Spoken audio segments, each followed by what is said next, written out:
Batugan katamad ka, yan ang tinatawag sa iyo ng karamihan. Umaasa lang sa iyong ama't ina, ganyan bang ugali? Dapat mamarisan, di ka marunong maglaba, magugas ng pinggan.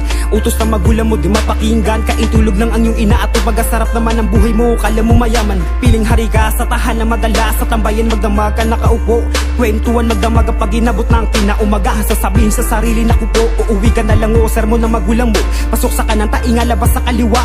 Kung sumagot ka, kala mo kaedad mo, ingin ang sigaw, rinig hanggang sa kabila. Pinag-aral ka pero asala suka, kaya sa paaralan ay bumagsak ka. Nasayang lang ang baon na binibigay sa'yo. Anong natutunan mo? Wala naman diba? Kasi puro kabulastugan na naman alam mo. Sa kakaintindi sa'yo na nawa na sila, pagod na sa kakakayod ang magulang mo. Pero ikaw ay walang awa sa kanila. Ganyan ba ang anak na matino? Batugang tamad na mukhang ang buhay ay walang patutunguhan. Huwag mong hintayin dumating ang panahon na baka lahat ng tuway iyong pagsisihan. Kasi ang karma ay nandiyan na sa paligid. Baka bukas ay di ka na makatayo at ang magulang mong inaasahan lagi. Baka sila mismo'y tuluyang lumayo dahil sa iyong katamaran. Baka bukas ay di ka na makatayo at ang magulang mong inaasahan lagi. Baka sila mismo'y tuluyang lumayo dahil sa iyong katamaran. Batugan katamad ka, kailan ba magbabago ang ugali mo? Sa katulad mo, asa ka na lang ba? Di mo ikikilo sa mga paa mo. Hanggang kailan ang katamaran mo? Hanggang kailan ang katamaran mo? Walang saysay ang buhay sa mundo kung yan lang ang naging papel mo. Batugan katamad ka, kailan ba magbabago ang ugali mo? Sa katulad mo, asa ka na lang ba? Di mo ikikilo sa mga paa mo. Hanggang kailan ang katamaran mo? Hanggang kailan ang katamaran mo? Walang saysay ang buhay sa mundo kung yan lang ang naging papel mo. Tumatanda ka na kaya na paurong at hindi ka na mapakinabangan. Sakit ng ulo dinudulot mo sa iyong magulang dahil sa iyong katamaran. Kasi habang buhay ka na lang bang aasa sa mga magulang mo? Walang patutunguhan ng kinabukasan kasi napakabatugan mo. Yan ba ang natutunan mo sa mahabang pag-aaral mo? Di mo sila sinuklian ng kabutihan dahil pangitan ang inaasal mo. Tambay sa umaga, tambay sa gabi, kumisidi mo na, naisipang umuwi. Nagdidesisyon ka na mag-isa kasi sabi mo ikaw na ay malaki. Di ba yung palagi ang katwiran mo? Sa tuwing ikaw ay sinisermonan, kung sumagot ka at sumigaw sa ina mo'y parang wala na silang karapatan. Napagsabihan ka, pangaralan ka na sa gayon, tuminok at matauhan. Ngunit napagod na sila, di naman tumatatak sa kukote mo't isipan. Sana maisipan mo naman ang lahat ng sakripisyong ginawa nila sa'yo. At magtrabaho ka naman nang di maging pabigat sa magulang mo. Kasi baka pagsisihan mo kung kailan lalahatayo na.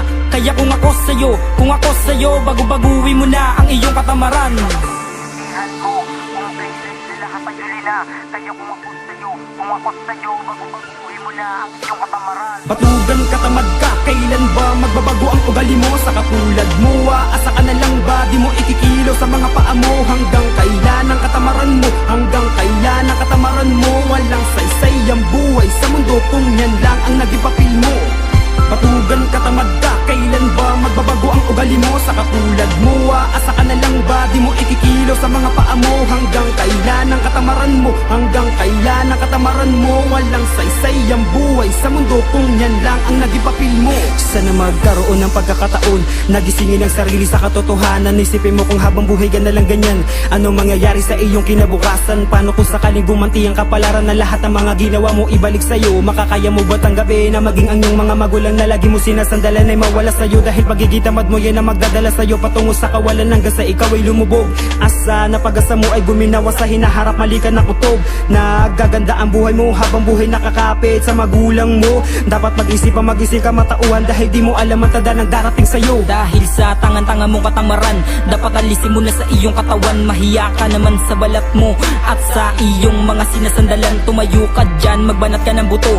Huwag mong pabayaan ang pangarap mo. Pakinggan ng mga payo ng magulang mo dahil para yan sa kabutihan mo. Sapagkat hindi sila walang iba kundi ikaw ang lilikan ng iyong mga kapalaran. Kaya magsumikap, tanggalin ang katamaran at magising na sana sa katotohanan. Kaya dapat lang mag-isip-isip ka na kung ano ang mga pinaplano mo sa buhay. At sana naging aral sa iyo ang awit na ito. Dahil ikaw ay Batugan katamad ka, kailan ba magbabago ang ugali mo? Sa katulad mo, asa ka na lang ba? Di mo ikikilo sa mga paa mo. Hanggang kailan ang katamaran mo? Hanggang kailan ang katamaran mo? Walang saysay ang buhay sa mundo kung yan lang ang naging papel mo.